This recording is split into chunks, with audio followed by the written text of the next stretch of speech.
Hello, welcome to Juniper Level Botanic Garden, the home of Plant Delights Nursery.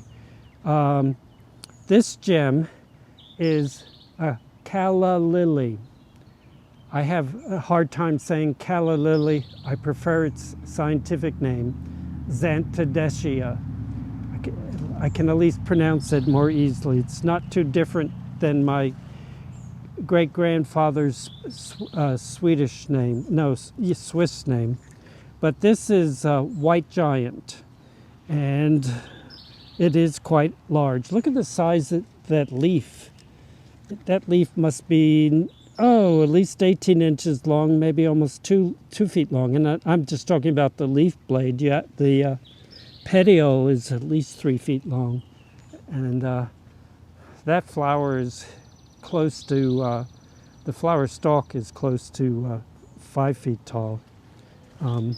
But these big white calla lilies are a species. It's Zantedeschia aethiopica, which indicates that it's from Africa. You might think specifically Ethiopia, but actually, in truth, it means something much broader than the country of Ethiopia. They will survive in a dry site. They will absolutely thrive in a wet site. These are on a slope leading down to a pond, so their soil is continuously moist.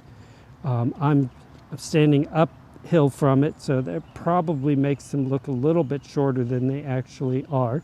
And white giant also has these lovely white speckles in the leaf, because many of the selections of Zantedeschia aethiopica have solid green leaves without any spotting. And I don't know if the camera person can catch this delightful little green tree frog on this leaf, but they're one of the gems of the garden. So much fun to have little friends in the garden like that. But the other species of calla lilies, any of the ones with colors other than white, do not have to have a wet site. They would be happy anywhere a daylily or a hosta or a tomato plant would be. They'll make use of moisture, but they do not have to have continuously moist soil. And none of the other species get as big as Aethiopica.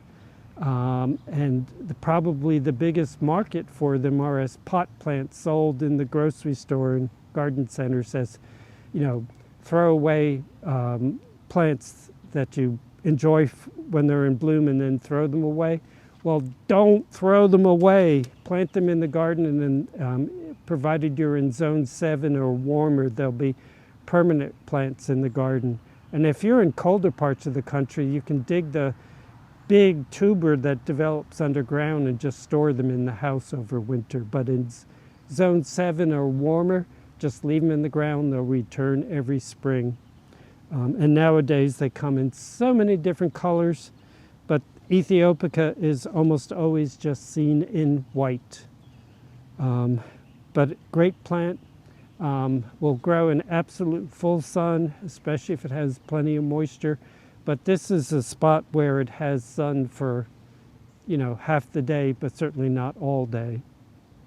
Well, thank you for your time today, and I hope to see you again in the garden.